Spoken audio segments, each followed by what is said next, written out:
Due to the wonderful way in which Google has screwed over my inbox, I've created an email address down below, danger@journalist.com, if you want to get in touch with me. That's danger@journalist.com.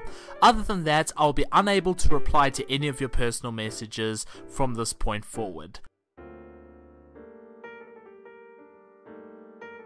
Good evening, ladies and gentlemen. In case you're wondering why this video is called Dangerously Analyzed, well, simply put, I felt like I needed to create a running series of videos that'll be the main thing I do on this channel, and then any other videos that aren't part of this series will go in separate playlists in their own little place. Basically, I'll be doing the same thing I've done up until now, just in a more organized way, and they'll actually have episode numbers and so on and so forth. So, the topics I'll be discussing will all be related to gaming and technology, with a interface on gender relations, so all that stuff will go out separately, and mostly it'll be criticism of the new media or the fifth estate, pretty much what I've been doing up until now.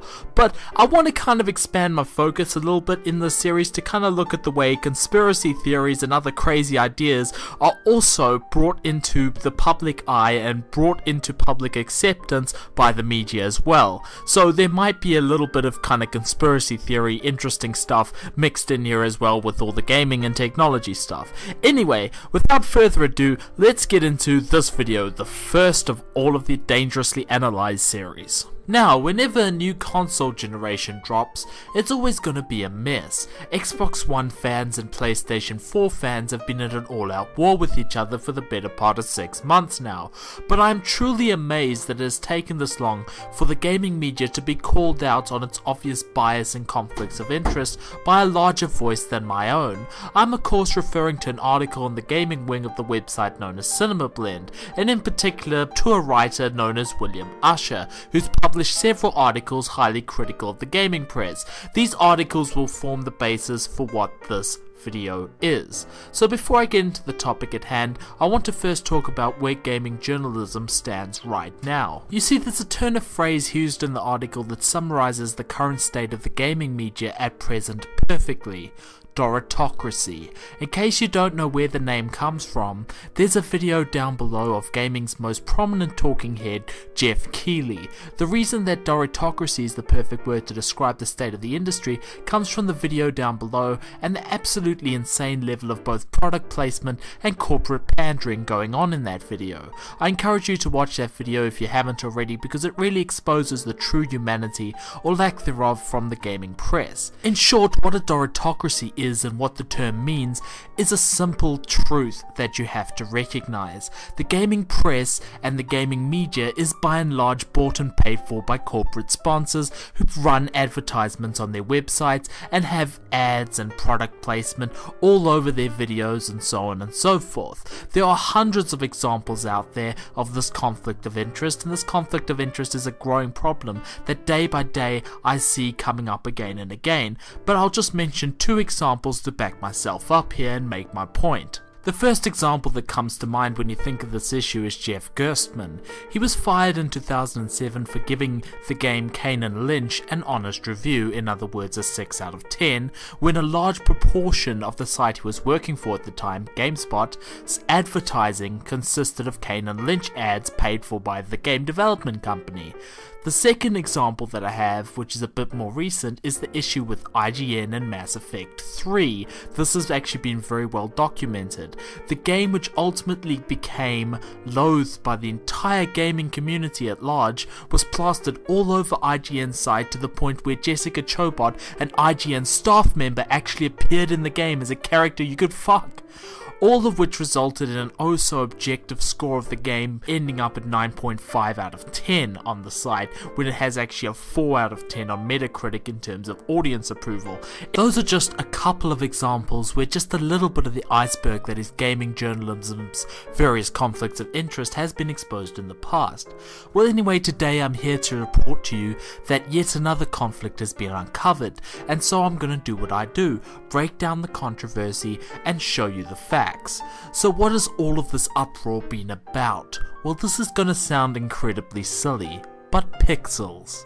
In fact, the difference between a game running at 720p and 1080p resolutions. Now, I'm sure you've heard of this. If you haven't, it was recently announced that the new Call of Duty game, COD Ghosts, will run at 720p on the Xbox One and 1080p on the PS4. Now, I'm a PC gamer, so this news was something that pretty much flew under my radar. I don't care about Call of Duty. The last one I played was Black Ops back a couple years ago. No big deal to me. However, when you take a closer look, you start to understand how the gaming media can whitewash information and mislead people when there's revenue at stake. Basically, what we're talking about when we're talking about the difference between the two consoles and the way that they're playing COD is 518,400 pixels, or just over 50% size difference in terms of resolutions. Now, many people insist on saying that the human eye cannot perceive the difference. This is, however, not relevant here, because there's a perspective that none of these outlets in the gaming media are actually taking, and that's one of consumer advocacy and value for money. By now, it has become apparent that the Xbox One is behind the PS4 in terms of hardware, in terms of the way the programmers can use the hardware, mainly due to the ESRAM. That's a whole technical thing, and the resources and the way that you can't efficiently allocate the resources on the Xbox in the same way that you can on the PS4, but that's a whole complicated technical issue I don't want to get into here. Very basically put, the Xbox's hardware is worse than the PS4's right now with what the software can do. The other thing is that the Xbox is a considerable amount more expensive, $100 in the US market in fact. Those are both facts that will surely matter to gamers who are now sitting on the fence about which console they want to choose, whether they want to cancel a pre-order and choose a different console, or what they want to do, because investing in a gaming console in this kind of economy is a big investment to make. However, these facts are hardly being presented anywhere. We aren't looking at the Xbox in terms of its value for money and weighing them up in the press.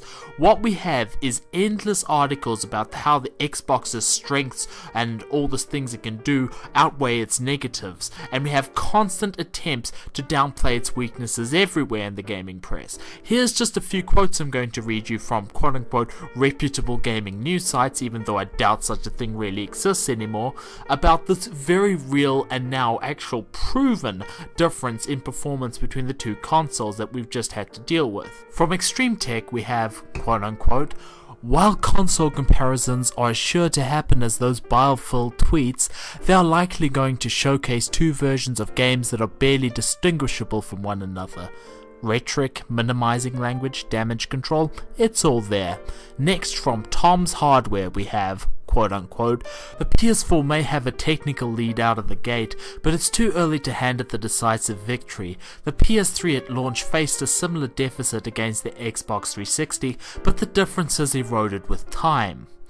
There's a billion things you could say that are completely wrong with that statement, comparing the Xbox 360 to the Xbox One, not the same thing, and also I'm very doubtful that some sort of software update or tool is going to be able to fix the Xbox One's physical faulty memory assignment with the ESRAM. I'm very doubtful that all of a sudden you're going to have this magical software fix to what is ostensibly a hardware problem, from what I've heard in interviews about programming for the Xbox One.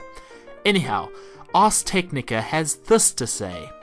The reports certainly sound like a big deal, with Sony's system pushing 50 to 100% more native pixels than Microsoft's on identical launch games. Try as I might though, I can't get too worked up over what seems like an incredibly minor difference in practical graphical output.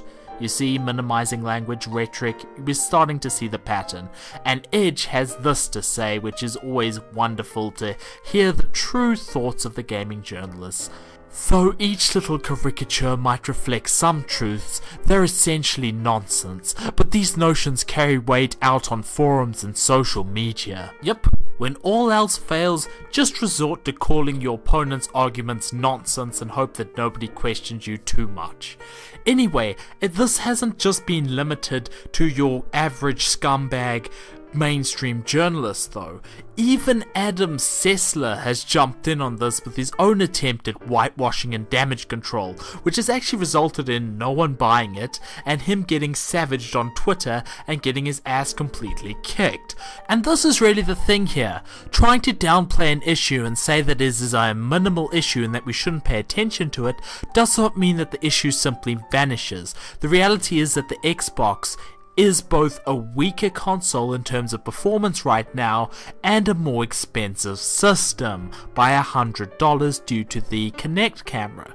The thing is that people should be made aware of these two facts, and they should be made constantly aware of these two facts in order to keep the public informed, because they are now making their purchasing decisions. It's not long until these consoles ultimately drop.